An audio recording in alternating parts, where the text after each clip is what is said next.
আসসালামু আলাইকুম ওরহমতুল্লাহি ওবরাকাতু। সম্মানিত উপস্থিতি, আজকে আপনাদেরকে মানুষের আরেকটি মৌলিক অধিকার সম্পর্কে আমি কথা বলবো।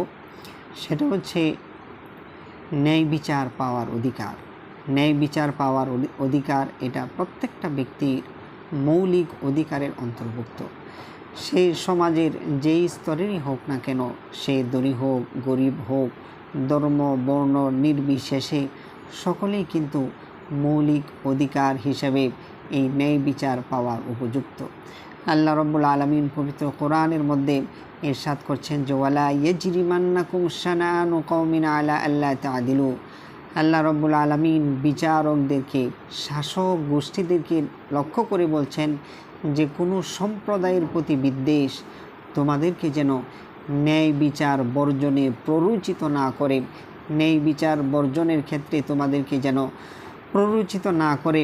ইয়াদিলু হুয়া আকরাবু লিত্তাকওয়া, তোমরা ন্যায় বিচার করো, আর এই ন্যায় বিচারই হচ্ছে তাকওয়ার সবচেয়ে নিকটবর্তী।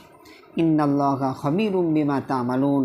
জেনে রাখো, তোমরা যদি কারো উপর অন্যায় করে থাকো, অবিচার করে থাকো, দুনিয়ার কোনো মানুষ না জানলেও আল্লাহ রাব্বুল আলামিন বলছেন যে আমি সেই সমস্ত বিষয়ের খবর রাখি। কাজেই তোমরা কারো উপর জুলুম করো না, অত্যাচার করো না, নির্যাতন করো না। আমরা জুমার দিন এরকম খুতবার মধ্যে আমরা শুনে থাকি, খুতবার সর্বশেষ বাক্য ইন্নাল্লাহা ইয়া'মুরু বিল আদলি ওয়াল ইহসান ওয়া ইতাই যিল কুরবা ওয়া ইয়ানহা আনিল ফাহশাই ওয়াল মুনকারি ওয়াল বাগয়। এটা কোরআনের আয়াত, সূরাতুন নাহলের একটি আয়াত। এখানে আল্লাহ রাব্বুল আলামিন বলছেন যে আমি আল্লাহ তাআলা মানুষদেরকে নির্দেশ দিচ্ছি তারা যেন ন্যায় ইনসাফ প্রতিষ্ঠা করে এবং মানুষের সাথে সদাচার করে, সেই সাথে নিজেদের নিকটাত্মীয় যারা রয়েছে তাদেরকে দান করে। ওয়ানহা আনিল ফাহশাই ওয়াল মুনকার, আল্লাহ রাব্বুল আলামিন নিষেধ করছেন অশ্লীল কার্যাবলী থেকে বিরত থাকতে। আল্লাহ রাব্বুল আলামিন নিষেধ করছেন অসদাচরণ থেকে বিরত থাকতে, এবং সেই সাথে আল্লাহ রাব্বুল আলামিন সীমা লঙ্ঘন থেকেও বিরত থাকার কথা বলছেন। তো আল্লাহ রাব্বুল আলামিন দেখেন এই আয়াতের মধ্যে ন্যায় বিচার প্রতিষ্ঠার কথা বলেছেন। নবীজি সাল্লাল্লাহু আলাইহি ওয়াসাল্লাম ন্যায় বিচার প্রতিষ্ঠা করেছেন, সাহাবা আজমাইন ন্যায় বিচার প্রতিষ্ঠা করেছেন। একটু আসুন আমরা দেখি। নবীজি সাল্লাল্লাহু আলাইহি ওয়াসাল্লাম এক মহিলাকে নিয়ে আসালো নবীজির কাছে, যে সেই মহিলা চুরি করেছিল, তো সেই মহিলার হাত কেটে দেওয়া হবে। তো নবীজি সাল্লাল্লাহু আলাইহি ওয়াসাল্লাম সেই নির্দেশ দিলেন। তো এই মহিলার হাত যখন কেটে দেওয়া হবে, তো এই অবস্থা থেকে কুরাইশদের একটু দয়া হলো। তো তারা চাইলো যে একজন ব্যক্তি নবীজি সাল্লাল্লাহু আলাইহি ওয়াসাল্লামকে এই ব্যাপারে সুপারিশ করুক। এই জন্যে হজরতে যায়েদ ইবনে হারেসা এর ছেলে উসামা রাদিয়াল্লাহু তাআলা আনহুকে তারা বেছে নিল, যে উসামাকে যেহেতু নবীজি অনেক পছন্দ করেন, তাই উসামাই নবীজির কাছে এই মহিলার ব্যাপারে সুপারিশ করবে।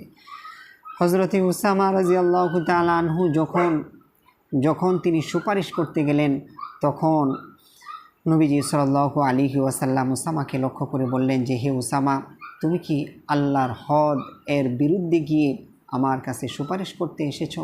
তখন নবীজি সাল্লাল্লাহু আলাইহি ওয়াসাল্লাম দাঁড়িয়ে গেলেন এবং লোকদের উদ্দেশ্যে তিনি ভাষণ দিচ্ছিলেন যে হে লোক সকল, তোমরা কি জানো পূর্ববর্তী জাতিদেরকে কেন ধ্বংস করে দেওয়া হয়েছে, কেন তাদেরকে সমূলে মাটির সাথে মিশিয়ে দেওয়া হয়েছে?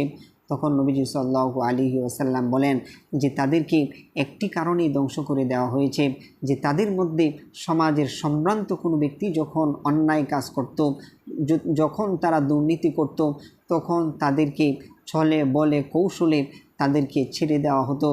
আর যখন সমাজের নিম্ন স্তরের কোনো ব্যক্তি অন্যায় অবিচার করত, তখন তাকে একেবারে পরিপূর্ণ শাস্তি তাকে দেওয়া হতো। তো এই কারণে আল্লাহ রাব্বুল আলামিন তাদেরকে ধ্বংস করে দিয়েছেন। তখন নবীজি সাল্লাল্লাহু আলাইহি ওয়াসাল্লাম বলছিলেন যে আজকে যদি এই চুরি আমার মেয়ে ফাতেমা বিনতে মুহাম্মদও এই চুরি করত, তাহলে আল্লাহর শপথ করে বলছি যার হাতে আমার প্রাণ, আমি অবশ্যই তার হাত কেটে দিতাম। এরপরে নবীজি সাল্লাল্লাহু আলাইহি ওয়াসাল্লাম ওই মহিলার হাত কেটে দেওয়ার নির্দেশ দেন। দেখেন নবীজি সাল্লাল্লাহু আলাইহি ওয়াসাল্লাম ন্যায় বিচার প্রতিষ্ঠা করেছেন, নিজের মেয়েকে পর্যন্ত ছাড় দেননি।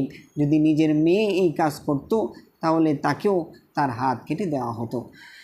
হজরতে আলী রাদিয়াল্লাহু তাআলা আনহুর সময়ের একটি বিস্ময়কর ঘটনা। হজরতে আলী রাদিয়াল্লাহু তাআলা আনহুর একটি লৌহ বর্ম ছিল। সেই লৌহ বর্মটি একবার তিনি হারিয়ে ফেললেন।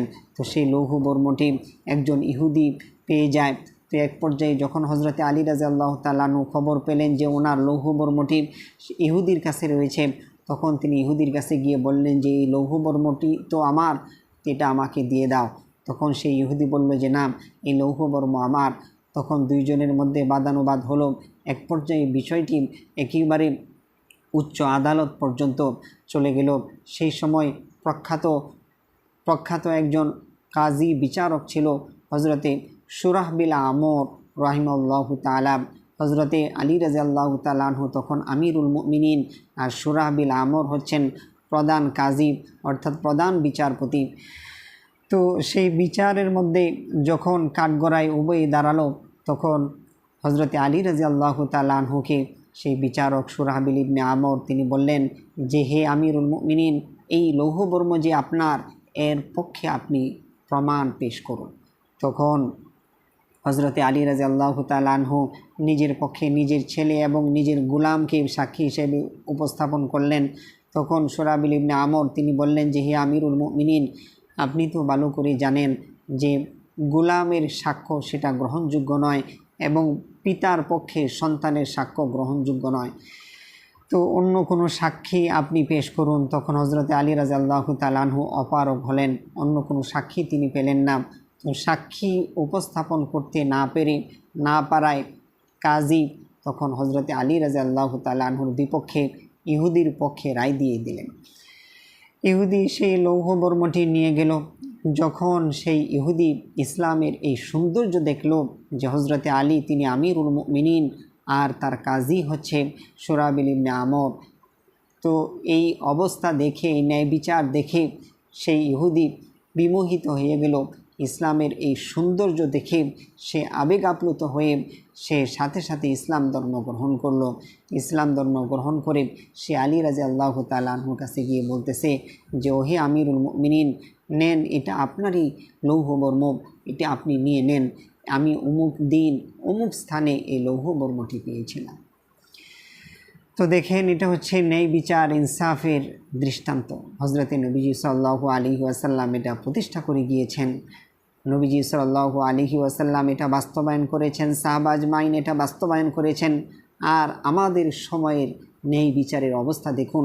আপনার টাকা আছে, আপনার পয়সা রয়েছে, এই জন্য আপনি যত বড় জুলুমকারী জালেমই হন না কেন, আপনি যত বড় অত্যাচারী হন না কেন, আপনার পক্ষে অবশ্যই রায় চলে আসবে।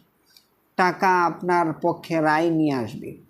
এটা হচ্ছে আমাদের বর্তমান বিচার ব্যবস্থা। এর কারণে হাজার হাজার অসহায় মানুষ ন্যায় বিচার থেকে বঞ্চিত হচ্ছে, ন্যায় ইনসাফ থেকে বঞ্চিত হচ্ছে। এক কথায় এখন আমরা এক জুলুম নির্যাতনের দেশে বসবাস করছি। আল্লাহ রাব্বুল আলামিন আমাদের এই দেশেও ন্যায় বিচার কায়েম করার তৌফিক দান করুন। সকলে বলি আমিন। আসসালামু আলাইকুম ওয়া রাহমাতুল্লাহ। কথাগুলো বুঝায়